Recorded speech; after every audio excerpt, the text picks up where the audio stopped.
Lalu apakah di minggu keempat ini akan menentukan arah konflik ke depan? Apakah akan segera berakhir justru semakin memanas? Untuk membahasnya kita sudah bergabung dengan Agung Sasongkojati selaku pakar pertahanan dan Perhimpunan Purnawirawan Angkatan Udara yang juga alumni dari US Air War College serta mantan penerbang F-5 Tiger dan juga F-16 TNI Angkatan Udara. Selamat malam Pak Agung, terima kasih sudah menyediakan waktunya di Sapa Indonesia Malam. Pak Agung, kalau kita melihat dan juga membaca pernyataan dari Presiden Amerika Serikat Donald Trump di Truth Social, ia menyebut bahwa perang mendekati tujuan. Apakah ini akan mempengaruhi persepsi bahwa konflik Iran akan segera berakhir? Ya, jadi begini, Donald Trump dalam pernyataan di Truth Social itu kata bahwa perang mendekati tujuan. Ini harus dibaca sebagai upaya daripada pemimpin Amerika ini untuk menenangkan pasar global dan konstituen domestiknya. Karena negara akan selalu membungkus kepentingan strategisnya dengan narasi kemenangan. Trump ini sudah membawa common sense baru ya, bahwa Amerika telah berhasil melumpuhkan kemampuan ofensif Iran, sehingga ia bisa menarik diri tanpa terlihat kalah. Namun bagi kita, kami yang militer contohnya ya, bahwa mendekati tujuan itu seringkali hanya bahasa sandi untuk menutupi fakta bahwa biaya atrisi atau kerugian material dan personil mulai membengkak melalui abang yang bisa diterima oleh publik ataupun oleh DPR ataupun senatnya. Persepsi bahwa konflik berakhir itu adalah sebuah resiko jika tidak dibarengi dengan fakta deeskalasi di lapangan. Iran ini kan adalah aktor counter hegemoni ya. Tidak akan membiarkan Trump mendikte kapan perang berakhir. Hanya lewat cuitan di Twitter atau di X ya. Selama kemampuan menyerang Iran, terutama instalasi rudalnya bisa terus belum hancur total, maka pernyataan Trump hanyalah perang psikologis untuk menekan mental kemampuan di Teheran sehingga menyerah. Nanti bahwa duel udara pesat terlihat mulai menjauh bukan berarti berhenti bertempur. Jadi bahwa emang Iran sedang menentukan untuk menyerang dan Trump menekan karena dia tidak bisa menekan Iran dengan cara lain. Jadi dia menekan publik domestik sambil menekan kepada Iran. Tapi kalau kita melihat dari tujuan yang dimaksud dengan Presiden Trump dan juga tujuan yang dimaksud dengan Israel, Anda melihatnya ini masih memiliki tujuan yang sama di antara Israel dan Amerika Serikat ini, atau memang tujuan dari kedua negara ini sudah mulai ada perbedaan, Pak Agung? Ya, bahwa Trump itu melempar harapan damai untuk meredam kritik internasional. Sementara dia tetap membiarkan Pentagon tetap menyerang, Israel tetap menyerang. Namun ini bukan deeskalasi yang betul, maupun fase konsolidasi kekuatan. Karena gudang amunisi mereka menurun dan sekarang mendatangkan kapal induk baru yang bisa membawa dengan barang atau persenjataan datang untuk menyerang kembali. Sedangkan Israel sendiri, apa yang mereka kerjakan, mereka tujuannya beda. Kalau Amerika adalah cepat proses selesai, menyerah ataupun perundingan tercapai, kemudian selesai urusan yang lain.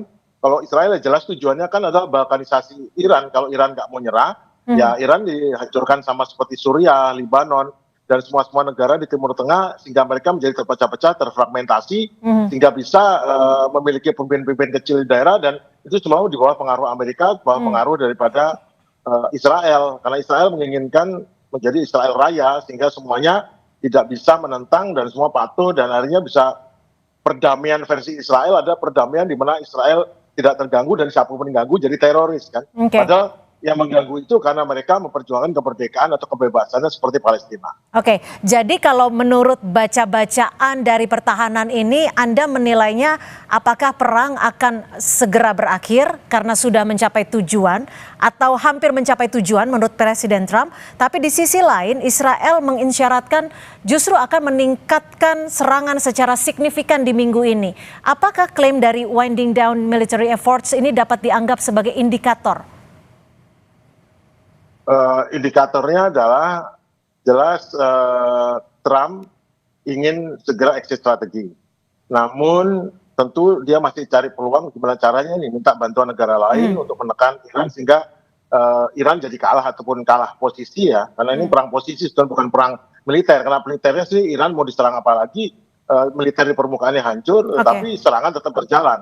Sedangkan yang diinginkan oleh Israel adalah ini terus berlanjut. Nah ini adalah dua kepentingan yang berbeda, tetapi nanti penentuannya adalah bagaimana rakyat Amerika memilih, mereka milih ikut pada keputusan Senat yang dipenuhi oleh para pendukung daripada Yahudi ataupun Israel, atau kepentingan Amerika Serikat sendiri yang menginginkan justru perdamaian, tidak ada biaya perang, dan tentunya adalah harga minyak atau harga bahan bakar bisa turun, karena bahan bakar naik berarti kan semua ekonomi jadi naik, jadi masalah ekonomi di negara Amerika.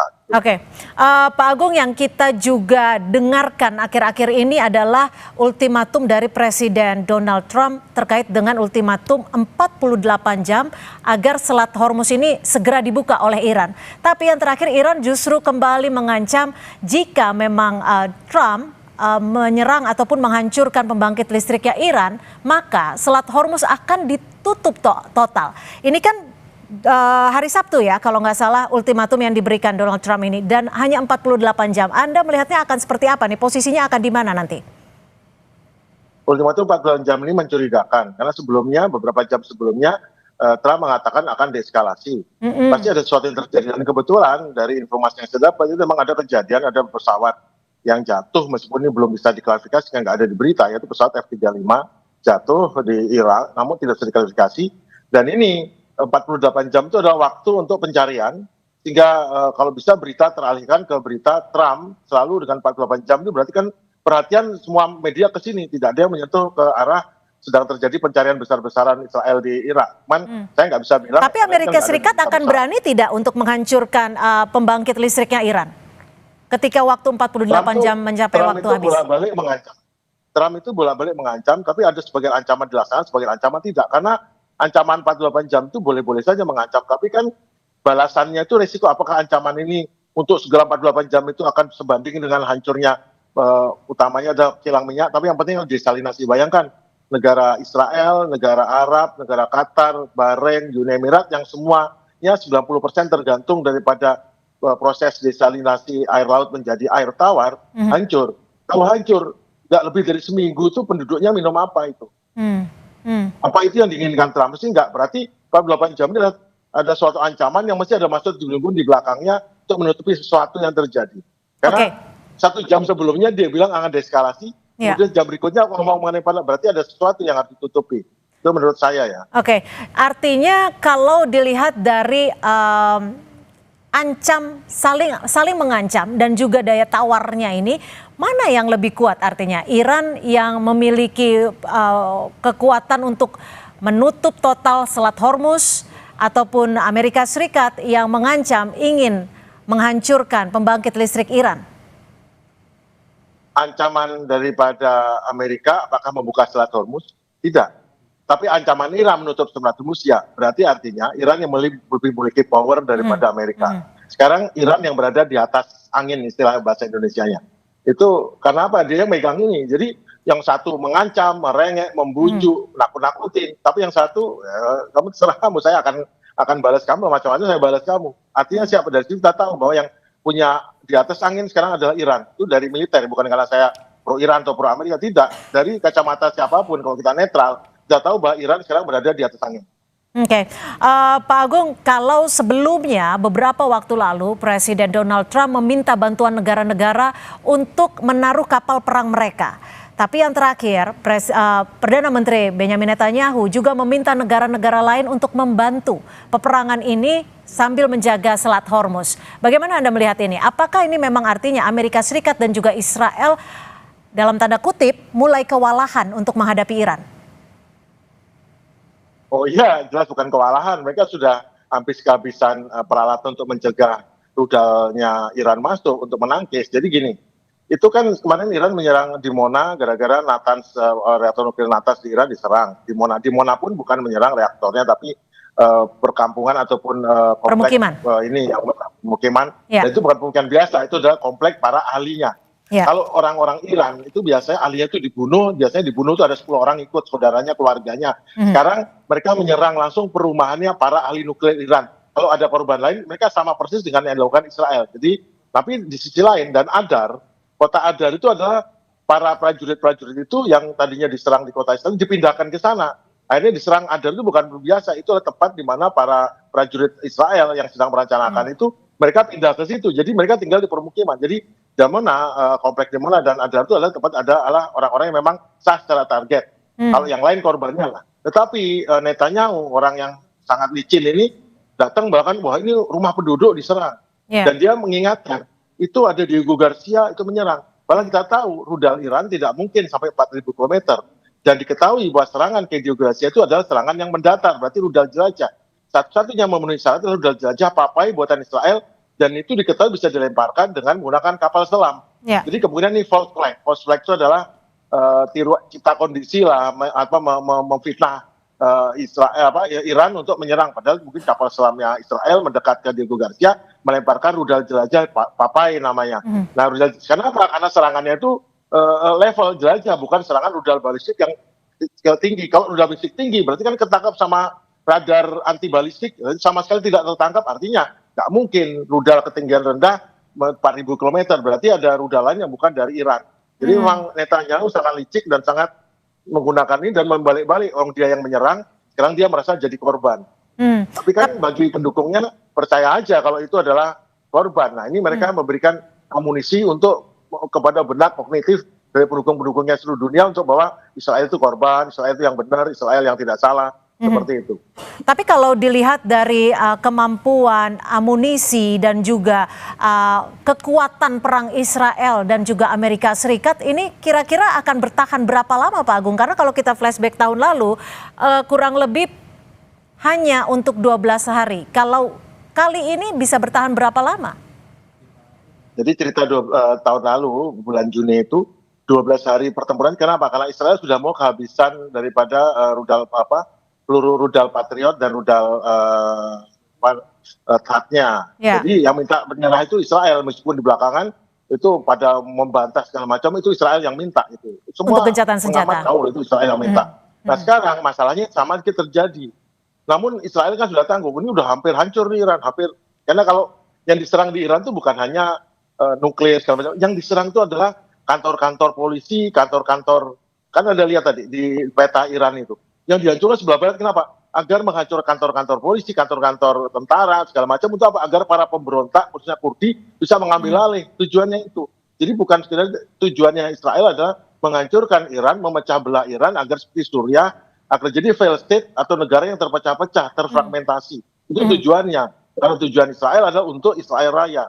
Untuk agar tidak ada ancaman bagi Israel untuk meniadakan Palestina dan yang lain. Jadi jangan berpikir ini suci murni, demi tugas dari Tuhan, bukan. Ini ada orang-orang jahat yang memang berniat untuk menjajah orang lain dan membantu sesuatu dengan keyakinan bahwa mereka yang benar. Itu adalah tidak benar. Oke, Pak Agung, tapi kalau dilihat dari awal perang ini terjadi pada Sabtu lalu itu, kan hanya diprediksi atau diklaim hanya akan berlangsung 3 hari. Tapi ini sudah memasuki pekan keempat. Apakah ini artinya Amerika Serikat dan juga Israel salah prediksi? Mereka sudah gagal. Jadi gagal, serangannya gagal. Jadi jadi ini udah operasi yang berbeda. Jadi ya kalau gagal berarti kan meskipun memang tidak menang, tapi yang jelas Iran tidak kalah. Itu aja jadi. Jadi operasi ini gagal, nggak bisa mengklaim kemenangan karena Iran tidak kalah, jadinya stalemate lah. Kalau dari kekuatan strategi dari negara Iran dan juga Amerika Serikat dan Israel, bagaimana kekuatan strategi di antara dua kubu ini? Ya, Amerika dan Israel menggunakan air power untuk menyerang dengan cepat, menyaksikan dengan cepat. Iran menggunakan perang atrisi. Perang atrisi adalah perang untuk menggembosi kekuatan pertahanan, dan sekarang kelihatannya dengan teriak-teriak ini agar berhenti dan agar Iran menyerah, artinya memang keberhasilan Iran kan secara diplomasi babak belur. Amerika tidak, temannya pada menjauh, pangkalannya hancur semua, kemudian Israel juga babak belur, hal-hal yang kelihatan hebat sebelum perang kan sudah nggak hebat lagi sekarang. Cara nilainya gitu, simpel aja gitu. Jika memang strategi escalate to de-escalate ini benar digunakan Pak Agung, apakah peningkatan tekanan militer justru mempercepat atau justru bisa memperpanjang ritme perang ini sendiri, semakin memanas semakin eskalasi? Harusnya perang itu bagian dengan diplomasi, jadi perang campur diplomasi. Tapi ini kan kalau model Donald Trump ini kan pokoknya perang menghancurkan, dan tujuan Israel ya nggak ada diplomasi, pokoknya nyerah, kalau nggak kamu hancur. Jadi memang ini nggak normal, ini perang ini ilegal, tidak sesuai dengan kaidah perang. Tapi untuk diplomasi apakah masih ada pintu seperti itu? pintu diplomasi? Karena diplomasi mereka ada dengan Iran menyatakan tidak mau diplomasi, Amerika itu diplomasi mereka itu cara diplomasi mereka seperti ini. Sampai titik ada yang udah mulai mengalah. Nah, diplomasi tidak harus mengatakan di meja perundingan, diplomasi dengan menggunakan kekuatan militer, kekuatan tekanan diplomasi, tekanan informasional dan tekanan ekonomi. Oke, baik. Terima kasih Pak Agung Sasongko Jati, pakar pertahanan dan Perhimpunan Purnawirawan Angkatan Udara yang juga alumni dari US Air War College sudah berbagi perspektif di Sapa Indonesia Malam. Selamat malam Pak Agung, sehat selalu. Malam, terima kasih. Selamat.